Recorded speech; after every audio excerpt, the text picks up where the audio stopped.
Graças a paz, meus irmãos. Boa noite. Vamos abrir a Escritura Sagrada em Gálatas. Começamos hoje uma nova jornada. Depois de alguns meses no Antigo Testamento, aprendendo com a poesia dos Salmos, nós vamos agora para o Novo e nessa carta ouviremos verdades preciosas acerca do Evangelho. Lutero dizia que Gálatas era a sua Catarina. Catarina era o nome da sua esposa.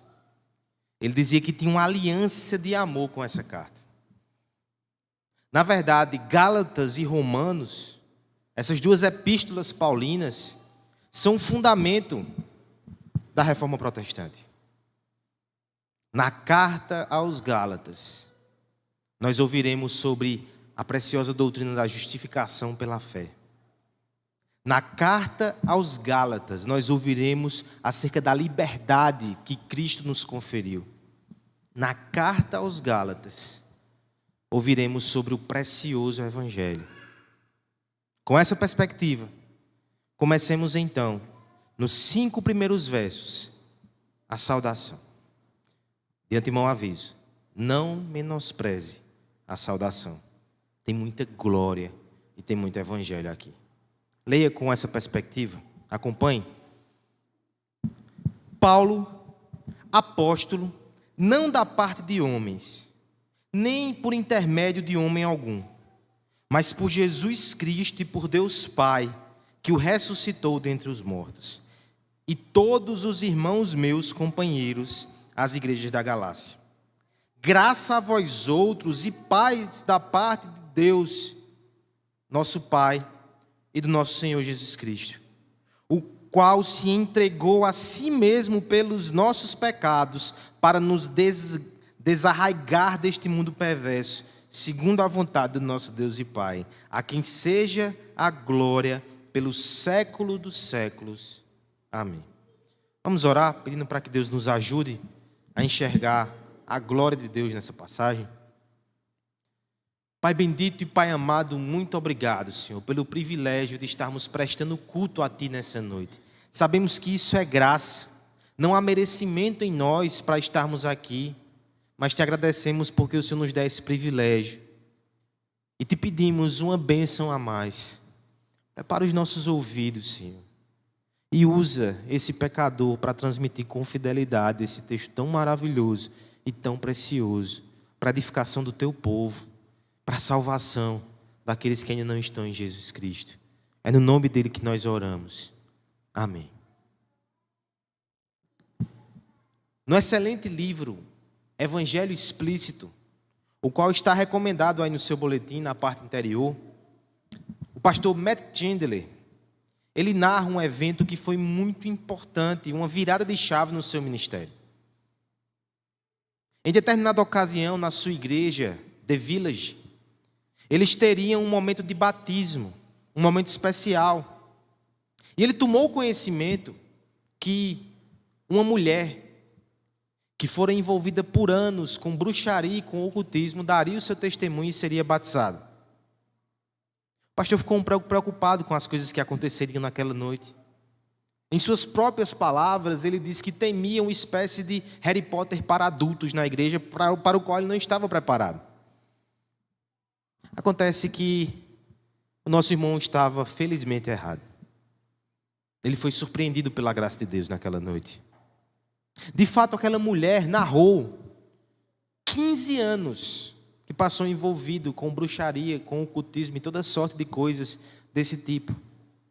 Mas ao final do seu testemunho, ela narrou uma dezena de motivos que a fizeram perceber que Jesus é melhor e maior do que tudo, e ela tinha entregado a sua vida a Ele. Foi um momento de triunfo da graça de Deus.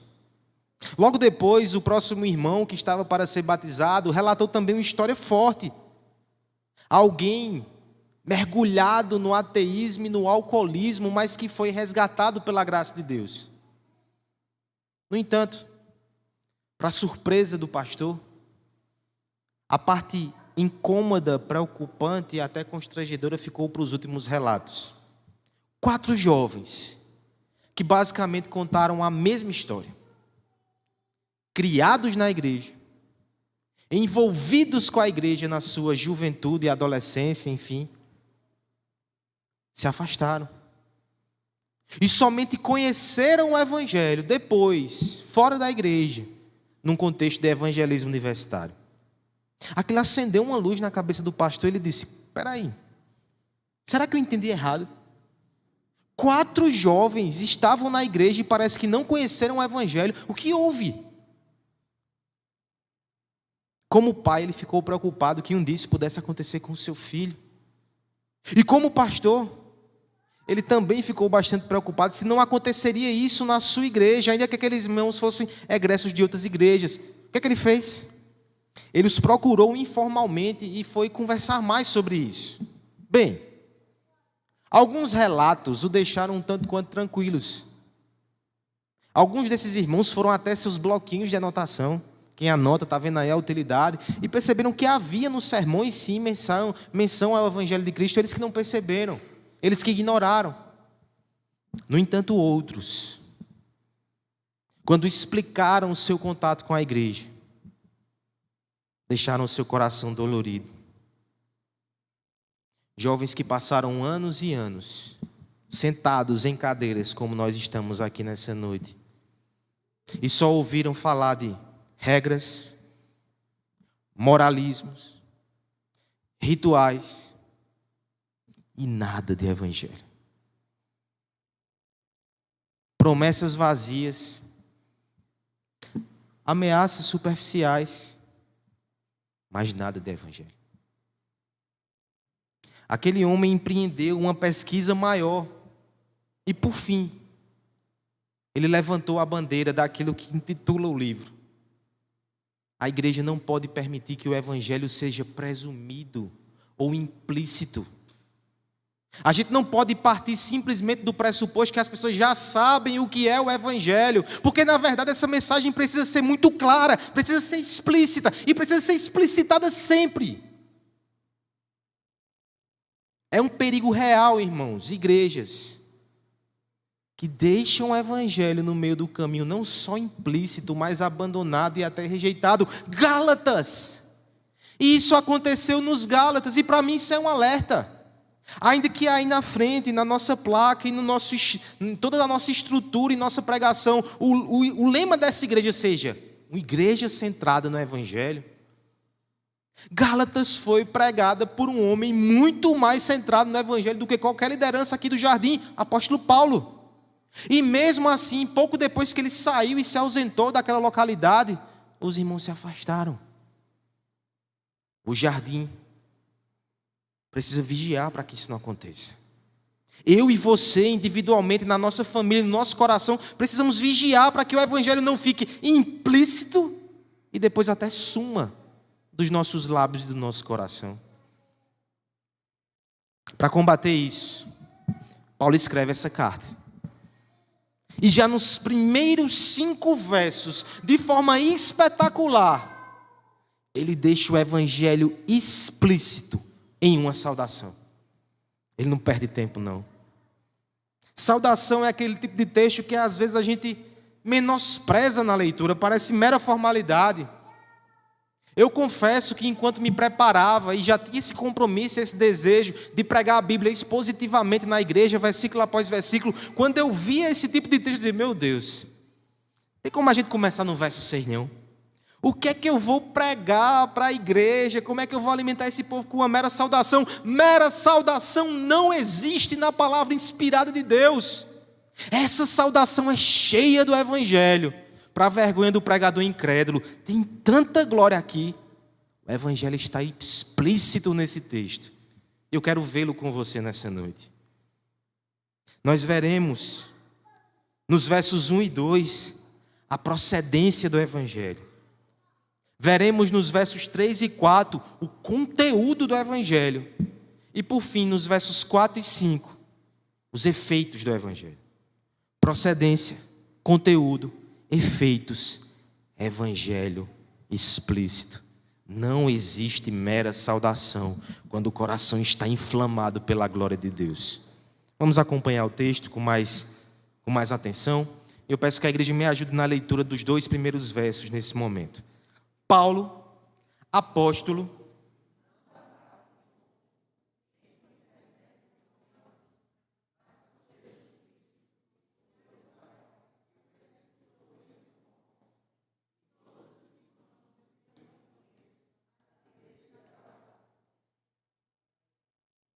no mundo utópico, o pensamento talvez seja que cada ideia deveria ser analisada individualmente, independente de quem fosse.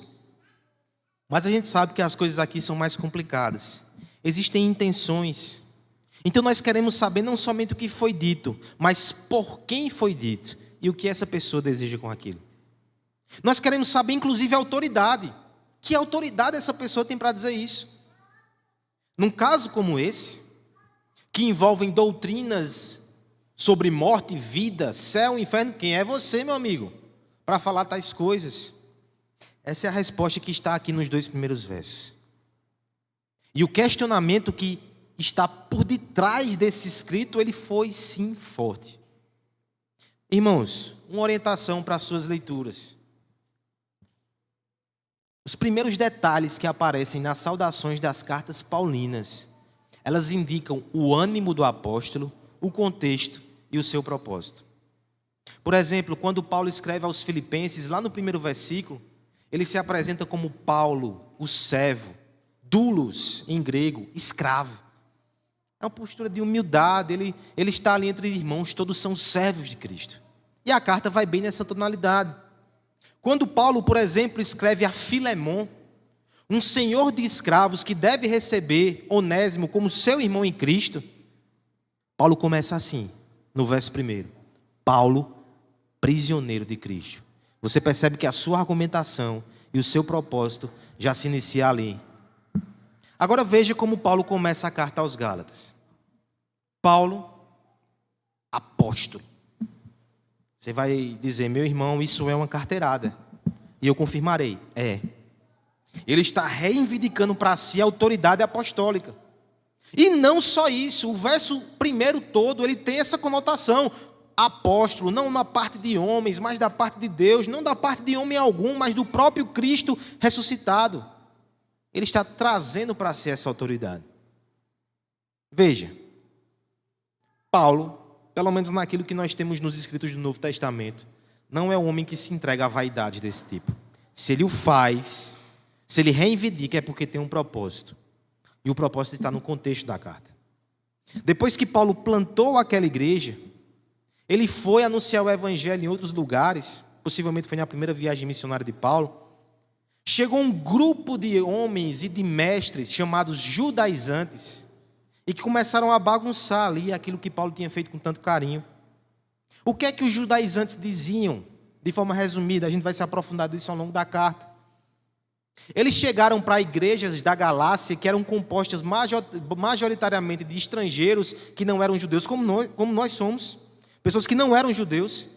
Eles disseram, muito bom que vocês creram em Cristo, que coisa maravilhosa. Agora, espera aí. Para serem salvos, vocês têm que ser crentes em Cristo e também têm que aderir à religião que Cristo fazia parte, que era o judaísmo. Vocês precisam, portanto, circuncidar-se, cortar na própria carne. Vocês precisam aderir ao calendário judaico e à dieta judaica, nada de feijoada, nem costela de porco. Mas, tudo bem, a gente dá um jeito aqui, a gente se adapta. Paulo diz, não. Vocês estão afetando o evangelho. Para ser salvo e para fazer parte da igreja, não precisa atender essas coisas. Você crê em Cristo, você está salvo. É a suficiência da obra de Cristo. Paulo chocava-se de frente com esse ensino. Então, o que acontece? 2 ensinos conflitantes ali na igreja. A pessoa que tinha um ensino originário era quem plantou a igreja. Existia um carinho, um afeto daqueles irmãos por Paulo. Como é que os falsos mestres então conseguiam invadir, penetrar e macular? Afetando a autoridade de Paulo. Diz, olha, eu sei que vocês têm apreço por esse homem, mas veja bem, Ele não tem a mesma autoridade dos outros apóstolos, não. Ele foi escolhido por eles. Os apóstolos estiveram com Jesus. Paulo chegou depois. Paulo recebeu o seu evangelho da mão de outros homens. Veja então, por que Paulo é tão incisivo. No verso 1 ele diz: eu fui enviado por Deus. Eu não fui enviado por homens. É interessante até que ele vai explicar no capítulo 2... que ele foi chamado pelo próprio Cristo ressuscitado e não pelos apóstolos. Os apóstolos em Jerusalém inicialmente nem o aceitaram. Por isso que ele vai dizer, apóstolo não da parte de homens, mas da parte de Deus. E depois ele ainda reforça, nem por intermédio de homem algum, parece redundância. Mas é porque ele foca em uma pessoa específica. Comentaristas dizem que a maledicência era tal que eles diziam, Paulo é discípulo de Barnabé. Ele só está reproduzindo o discurso de Barnabé. Isso é doutrina de homem. Esse é o evangelho que Paulo prega. Não de homens. De Deus. Inclusive no verso 2 ele vai dizer: e todos os meus companheiros escrevem junto comigo. Essa é a ideia do verso 2 a vocês. Não é a doutrina só minha, não. É a doutrina de Deus, é o evangelho de Deus, eu recebi dele, eu transmito a vocês, aquilo que eu recebi eu transmito, o texto que o presbítero Guilherme leu, 1 Coríntios 15, e os outros irmãos também transmitem esse evangelho. Não vem de homens, vem de Deus. Veja, a questão não é só a autoridade do apóstolo, a questão é a autoridade da doutrina que ele prega. No fim, todas as artimanhas e todas as questões é simplesmente porque os homens não querem o evangelho. A pergunta que deve ser feita então é: por que os homens não querem o evangelho? Se o evangelho diz que Deus nos salvou, a despeito das nossas más obras, e Ele nos salvou por graça em Jesus Cristo, por que os homens rejeitam o evangelho ainda hoje? Porque muitas vezes se insurgem contra a igreja, se insurgem contra a fé, se insurgem contra a pregação, se insurgem contra os pregadores, mas no fim se insurgem contra o evangelho. Por quê? Se é uma boa notícia. O evangelho tem suas implicações. Porque quando eu reconheço que há um caminho para Deus, eu também preciso reconhecer que só há um caminho. Todas as outras tentativas humanas de alcançar a salvação são falhas, nulas e inúteis.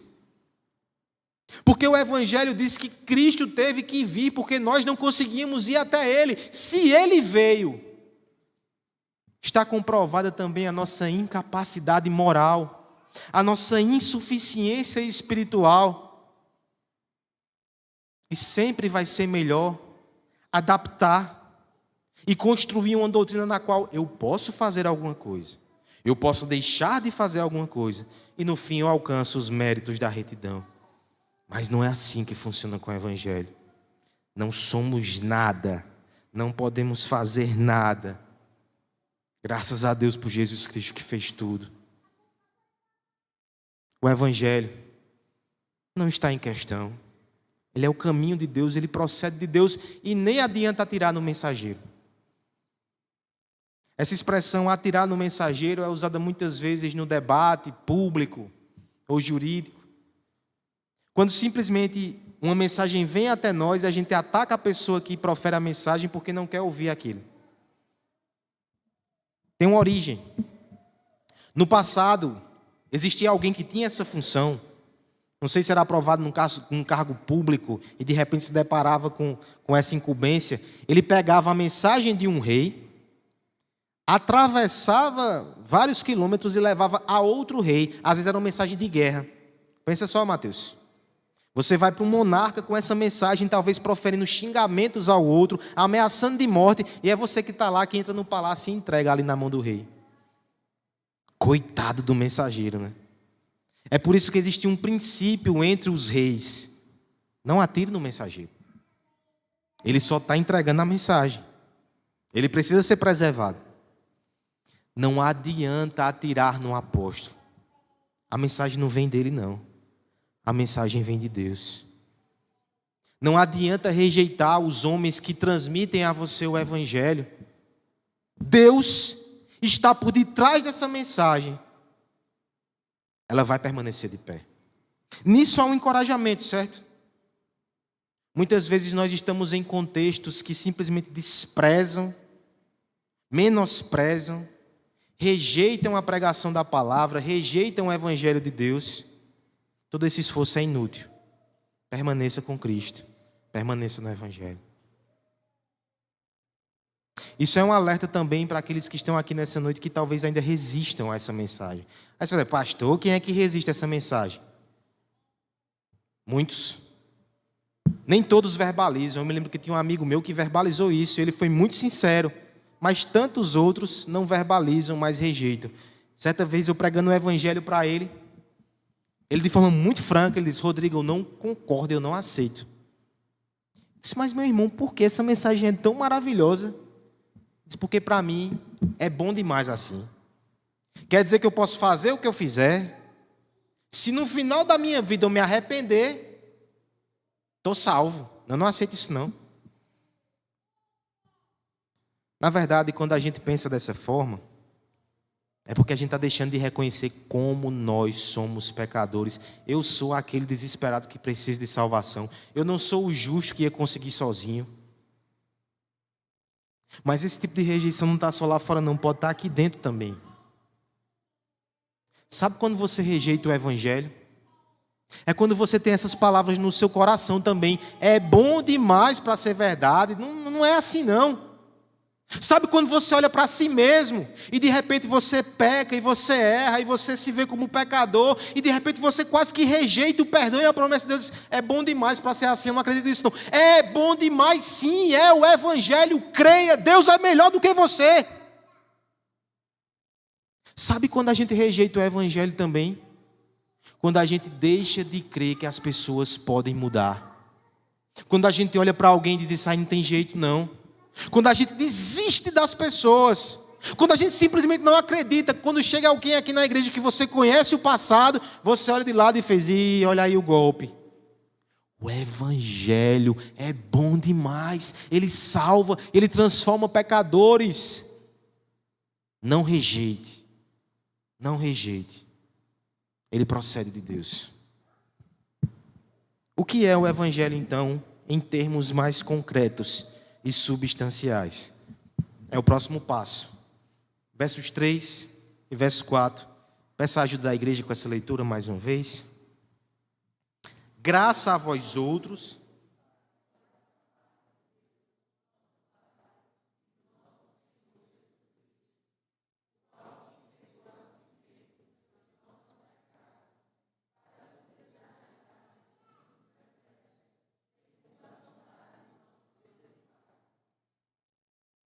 Se eu te pedisse para resumir o evangelho em 2 minutos, você conseguiria?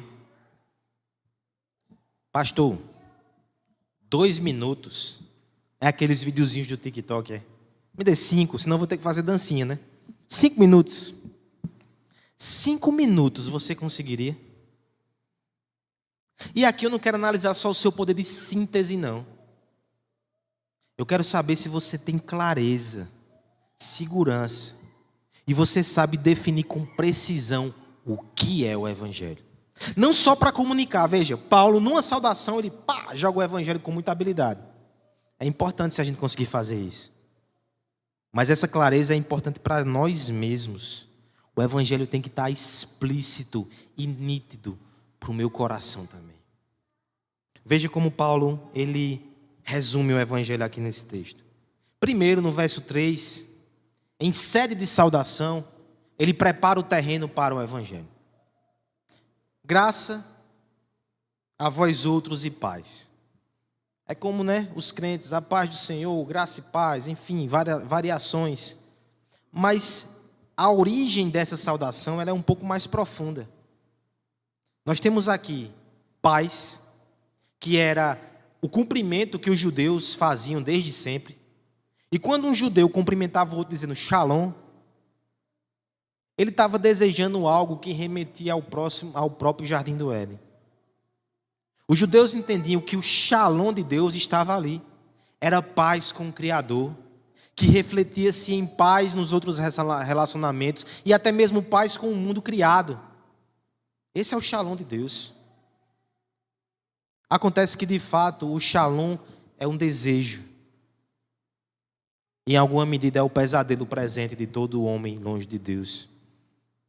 Porque à medida que nós temos inimizade com Deus, nós entramos em guerra e conflito com nós, com o nosso próprio interior, com os nossos irmãos, com os nossos semelhantes e com o mundo criado. Não há paz para o coração que está em rebelião contra Deus, para o coração que se entregou ao pecado e que anda na contramão do Senhor. É por isso então que veja como a saudação ela se complementa. Graça a vós outros e paz. A graça é o que realmente pode trazer paz para nós de novo. Não somos nós que conquistamos. É a disposição graciosa de Deus que, mesmo sendo confrontado, afrontado, rejeitado por nós, tendo todo o direito de deflagrar uma guerra e nos destruir, a sua disposição graciosa faz com que Ele conquiste e nos ofereça a paz. Graça e paz a vós outros, da parte de Deus. É Deus que nos dá a paz, e Ele faz isso por intermédio do nosso Senhor Jesus Cristo. Olha Paulo mostrando como é que o Evangelho vem trazer paz por meio da graça de Deus e por meio de Jesus Cristo. E o verso 4 complementa: Jesus Cristo, o qual se entregou a si mesmo pelos nossos pecados. Eis o Evangelho. Nós não tínhamos paz com Deus. Nós estávamos apartados do Senhor e condenados à tristeza eterna. Os nossos pecados nos arrastavam para o abismo da condenação. Mas Deus, sendo gracioso, enviou o seu Filho. E este entregou-se por nós, pelos nossos pecados. Ele foi o nosso substituto. Ele recebeu em suas costas, em seus ombros, em sua carne, a nossa condenação. E morreu, para que nós não morrêssemos a morte que nos era justa e merecida. Não só isso. Lembra que o verso 1 fala: o qual Deus ressuscitou entre os mortos. São os dois elementos do Evangelho. O resumo que nosso irmão leu em 1 Coríntios fala: Cristo morreu pelos nossos pecados, foi sepultado e ressuscitou ao terceiro dia. A morte de Cristo mostra Ele levando os nossos pecados para a cruz. E a ressurreição de Cristo mostra que Deus aceitou essa oferta. E agora Ele é o primeiro que inaugura para uma nova vida. Uma vida de justiça perfeita e de bem-aventurança eterna. A ressurreição de Cristo garante que a morte não mais irá nos tragar. Ela vai ser derrotada. O sacrifício foi aceito. A bandeira da esperança foi hasteada. Eis o Evangelho de Jesus Cristo. Ele tem que estar explícito e claro na sua mente. Nós precisamos entender o que é o Evangelho e o que não é o Evangelho. O Evangelho não é uma série de regras que devemos obedecer para a nossa salvação. Isso é anti-evangelho. O Evangelho é o anúncio que Deus já cumpriu em Cristo tudo o que era necessário para que você fosse salvo. Obedecer é consequência, não é a causa da salvação. Porque o Evangelho não é sobre o que nós fazemos. O Evangelho é sobre o que Deus fez por nós. O Evangelho não são bons conselhos, boas orientações. O Evangelho é boa notícia. O Evangelho não somente muda a nossa vida em alguns aspectos. O Evangelho, ele resolve o nosso principal problema, que é o afastamento de Deus e a condenação eterna. O Evangelho não é simplesmente religiosidade, cerimônias, rituais que devem ser adotados para que de alguma forma a gente conquiste vitórias nessa terra. O Evangelho é a boa nova que Cristo conquistou a vitória eterna por nós. O Evangelho é boa nova. É a notícia de vitória. É a notícia da obra de Cristo. Eu já mencionei aqui outras vezes, mas eu farei uma vez mais. Não foram os apóstolos que inventaram essa palavra. Evangelium, um termo grego. Ele fazia parte do histórico militar dos romanos. Imagina a seguinte situação. Está lá Renan na sua fazenda, com sua esposa Renata, lá no rincão do Império Romano. Ele toma conhecimento que o Império está em guerra contra os persas. Mas ele não tem televisão, ele não tem rádio, ele não tem WhatsApp, ele deve ter muitos filhos. Ele não tem notícias. Ele só fica com aquela terrível angústia. Uma coisa eu sei: se o meu império perder, cedo ou tarde, os homens chegarão aqui do exército inimigo e irão destruir toda a minha plantação, saquear os meus bens, fazer mal a mim, talvez a minha esposa e os meus filhos. Ele fica naquela tensão: o que vai ser de mim? Até que certo dia, de longe ele avista um cavaleiro que vem em sua direção montado no seu cavalo. O sol encandeia a sua visão, ele não consegue nem precisar quais são as cores daquela bandeira. Quando vai chegando mais perto, ele percebe que a bandeira hasteada é a bandeira do seu reino, é a bandeira do seu rei. Aquele homem é um evangelista, encarregado de sair aos 4 cantos do reino, anunciando a boa notícia que o rei venceu a guerra. Quão formosos são os pés do que anunciam boas novas. Evangelista. E evangelho é isso. É um comunicado, é um anúncio, é uma nota de esperança, é uma palavra de salvação, é uma notícia maravilhosa. O seu rei venceu o pecado, o inferno, a morte. Ninguém te separa mais do amor de Deus por causa de Jesus Cristo. Você está salvo, você está seguro, você pode descansar com a sua família e você pode agradecer a esse Salvador maravilhoso. Eis o evangelho, ele tem que estar explícito. Você está aqui na igreja e você está envolvido somente com externalidades, com religião, bater o ponto, participar de alguma coisa aqui que a igreja faz.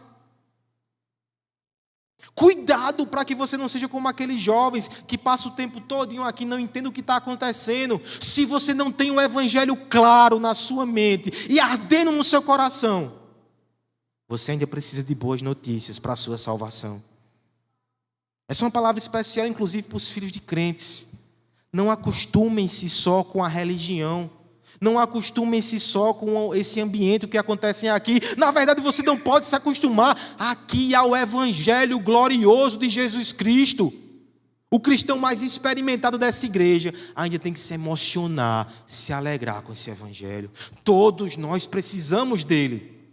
Todos nós precisamos dele sempre. Lutero dizia: eu preciso pregar o evangelho para mim todos os dias, porque todos os dias eu esqueço. Deixa o evangelho explícito, irmãos. Sabe aqueles momentos que você cai, que o pecado te derruba no chão, e que Satanás, o acusador da tua alma, chega para você e diz: está vendo, hipócrita? Você não é cristão coisa nenhuma. Olha os seus pecados. Você é um pecador miserável e não merece a salvação. Lutero dizia, com as palavras fortes dele: obrigado, Satanás. Você acabou de cortar a sua própria garganta. Eu sou um pecador miserável, sim. Obrigado por me lembrar disso, porque ao mesmo tempo eu me lembro mais.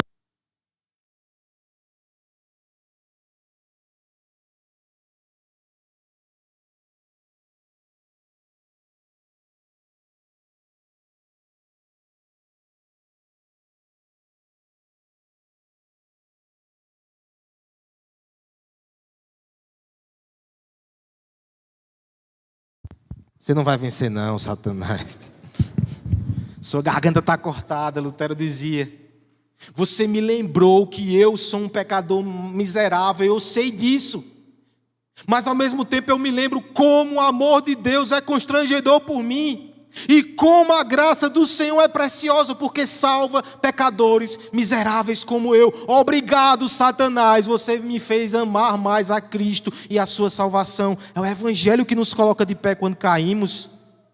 É o evangelho que nos fortalece quando estamos quase desfalecendo, desanimados, desmotivados. E nós lembramos que Deus já fez tudo em Cristo para a nossa salvação. A gente tem que seguir em frente. E a gente vai seguir em frente para a glória de Deus. É o Evangelho que nos ajuda quando o coração começa a descrer da bondade de Deus, quando notamos coisas que nos faltam, coisas que nos ferem, feridas da alma. O Evangelho vai nos lembrar que Deus nos ama tanto que nos deu o seu Filho precioso, Jesus Cristo, e nós não merecíamos. Ele é bom, Ele cuida de nós, devemos ser gratos, contentes e confiar nele. É o Evangelho que tem que estar explícito, irmãos. Nós somos tentados a esquecer que Jesus Cristo é tudo que a gente precisa. Que o Evangelho te lembre disso todos os dias. Deixe ele exposto na tua casa, no teu coração e nessa igreja.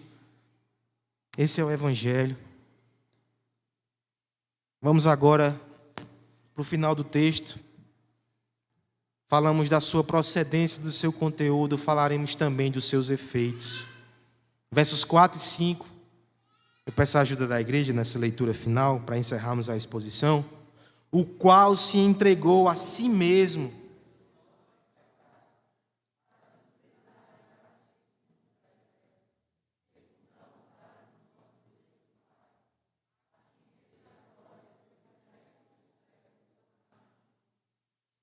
Cuidado. O Evangelho é um tesouro precioso, mas que pode ser pervertido pelos homens. Gálatas prova isso. Algumas das formas que o Evangelho pode ser pervertido. Quando a gente não sabe distinguir o que é o Evangelho das consequências do Evangelho. O que é o Evangelho? O que Deus fez em Cristo. Quais são as consequências do Evangelho? Mudança de vida. Só que às vezes a igreja não deixa isso claro. E muitas vezes, quando pensa que está pregando o Evangelho, está só exaltando as pessoas para mudarem. Mas sem dizer o que Cristo fez, isso não é Evangelho. Outra forma de perverter o Evangelho é quando a gente coloca o Evangelho centrado só no homem. Como se o fim principal de toda essa obra fosse nos dar bem-estar temporal. O Evangelho não é antropocêntrico. Para que a gente possa se vacinar, palavra em alta, dessas distorções, o nosso querido apóstolo, no final dessa saudação, nos apresenta esses dois efeitos que precisam estar muito claros na nossa mente do Evangelho. O primeiro efeito está no verso 4. Quantas vezes não é caluniada a pregação do Evangelho da salvação pela graça de Deus, quando diz assim: se tudo o que precisa ser feito foi feito por Jesus, assim é bom demais, agora a gente vive do jeito que quer. As pessoas não vão se santificar. Veja, é natural que seja dito isso. O Evangelho é escandaloso mesmo. Martin Lloyd-Jones dizia: esse inclusive é o certificado que você pregou o Evangelho direitinho. Se ninguém te acusar de dizer que está fácil demais, se você não pregou o Evangelho. Mas falta a este acusador a compreensão de como o Evangelho é poderoso. Olha só o que o Evangelho faz, verso 4. O qual se entregou a si mesmo pelos nossos pecados, para nos desarraigar desse mundo perverso. Quando a gente conhece Jesus Cristo, percebe como Ele é maravilhoso e o que Ele fez por nós. Nossos afetos são direcionados para Ele.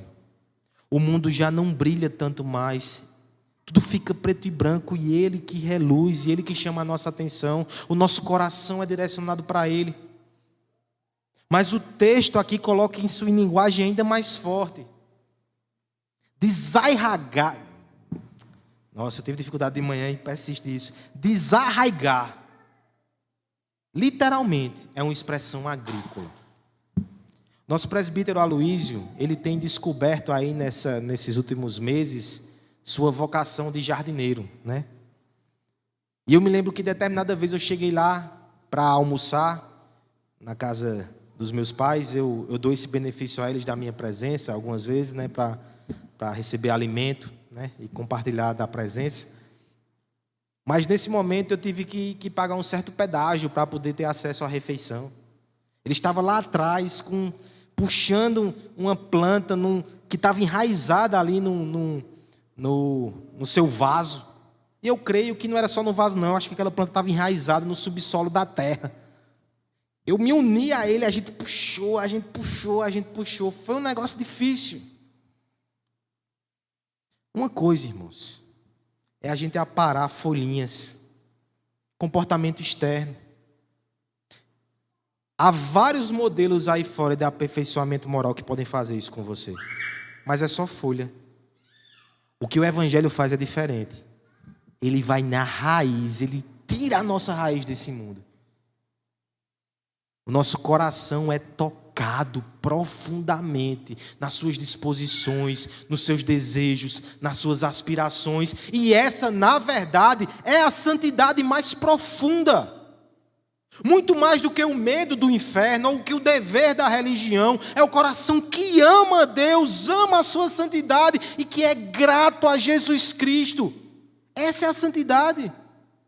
O Evangelho promove isso. Segundo lugar, o Evangelho promove também a glória de Deus. É assim que o texto termina. A quem seja dada a glória pelos séculos dos séculos. Amém. O Evangelho, ele nos é dado acima de tudo e antes de tudo, para que Deus seja adorado, para que Deus seja louvado. Cristo está resgatando pessoas do pecado e do mundo para que se voltem para Deus em adoração. Esse é o propósito final, que o nome de Deus seja cada vez mais louvado, adorado e exaltado nesse mundo. É isso que o Evangelho faz. E o Evangelho faz, especialmente pelo tipo de salvação que ele nos propõe. É uma salvação que esvazia o homem de mérito e exalta somente a Deus. A carne rejeita, mas esse é o propósito do Senhor, que o nome de Deus seja adorado sobre todo nome. O que é que você pensa a respeito da salvação? Para alguns funciona assim. Há um concurso, uma prova, uma Olimpíada de virtudes. Nós nos esforçamos para fazer o bem e para evitar o mal. E no final, haverá um julgamento. Deus é o juiz. E Ele vai ver aqueles que foram melhores e vai os premiar. Se fosse assim, quem seria digno de aplauso? O juiz ou o atleta? Mas não é assim. Usando a analogia de uma competição, todos foram desclassificados. Todos foram considerados inaptos. Ninguém pode sequer competir. Até que aparece o Deus encarnado, Jesus Cristo, toma o bastão das nossas mãos e diz: eu correrei por vocês. Ele faz a prova perfeita. Mas ao final, quando ele recebe o prêmio, ele entrega nas mãos daqueles que são inaptos. Quem deve ser aplaudido? Quem deve ser louvado? Quem deve ser admirado? É Ele. Toda glória, toda honra, toda adoração a Ele. Um dia, irmãos, nós receberemos coroas. Apocalipse 4 fala sobre isso.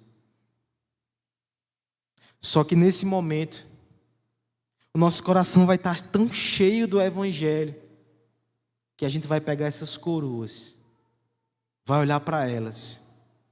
Sabe o que a gente vai fazer? A gente vai atirar nos pés de Jesus. Toda glória, toda honra e todo louvor seja dado ao nosso Salvador. Aqui, no tempo presente, nossos olhos são seduzidos pelas coroas do mundo. E às vezes a gente valoriza pouco o Cristo que nós temos. Ainda bem que não vai ser sempre assim. As escamas vão sendo tiradas. E crescer em santidade, crescer em adoração, é perceber que Cristo é melhor do que qualquer coroa. Nós devemos viver para a glória dEle, para o louvor dEle. Isso só vai acontecer na medida que o Evangelho está cada vez mais explícito.